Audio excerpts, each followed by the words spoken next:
Hello bachcho, let's see this question.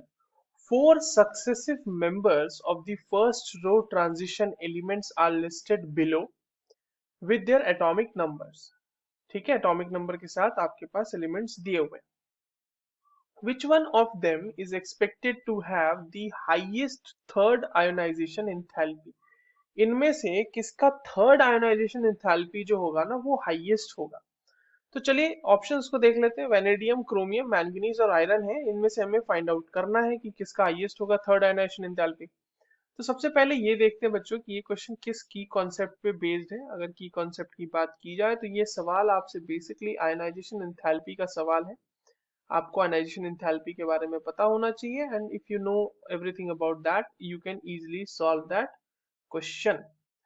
तो ionization enthalpy को अगर हम सिंपल वर्ड्स में डिफाइन करें तो it is the energy required. ये एनर्जी देनी पड़ती है हमें to remove an electron from the outermost shell of an isolated gaseous atom. ठीक है, अब समझिएगा कि जब आपके पास कोई मान लो ऐसे एलिमेंट है M, यहां से आपने इलेक्ट्रॉन निकाला, ये बनाया M+, तो यहाँ जो एनर्जी रिक्वायर्ड होगी वो कहलाएगी ionization enthalpy 1, first ionization enthalpy.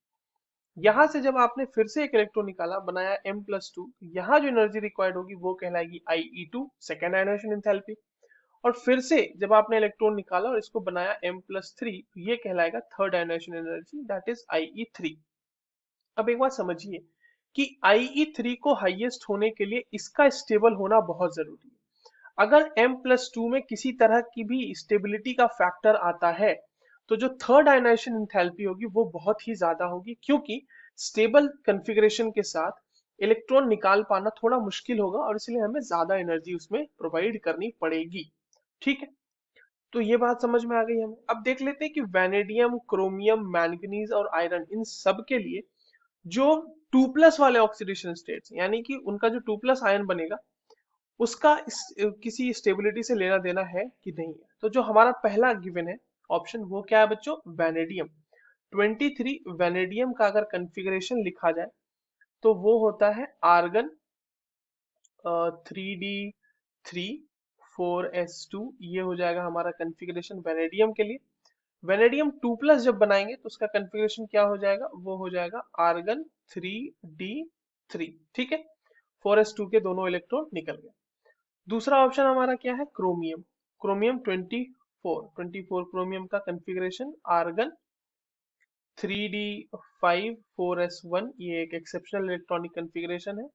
यहां से जब आप 2+ बनाएंगे तो ये क्या हो जाएगा, ये हो जाएगा आर्गन 3d4 हो जाएगा ये, क्योंकि एक 4s का इलेक्ट्रॉन निकल जाएगा, एक d का इलेक्ट्रॉन निकल जाएगा. तीसरा ऑप्शन हमारे पास गिवन है manganese 25, sorry this 25 will be written over here. ये मैंगनीज हो गया. Electronic configuration argon 3d5 4s2.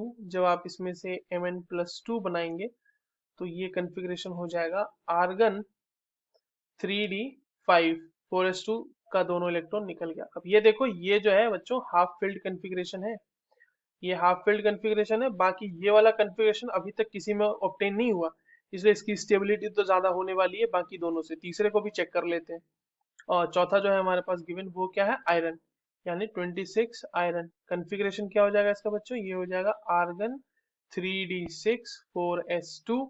और इससे हम जब बनाएंगे Fe2+ तो इसका कॉन्फ़िगरेशन होगा आर्गन 3d6. अब आप यहाँ पे देखें कि इनमें से चारों में से सिर्फ एक ही है जिसके +2 ऑक्सीडेशन स्टेट में एक स्टेबिलिटी का फैक्टर आ रहा है, वो है हाफ फिल्ड ऑर्बिटल की स्टेबिलिटी का फैक्टर.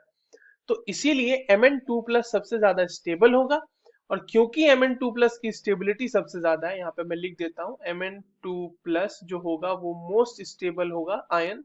2+ आयन वाला बात करो ना, ये मोस्ट स्टेबल मैंने इसमें कंपेयर किया है, V2+, Cr2+, Mn2+ और Fe2+. तो क्योंकि Mn2+ जो है वो सबसे ज्यादा स्टेबल है, इसीलिए बच्चों इसके लिए जो होगी हाईएस्ट थर्ड आयोनाइजेशन एनर्जी होगी, यानी इसको आप हाईएस्ट IE3 भी लिख सकते हैं.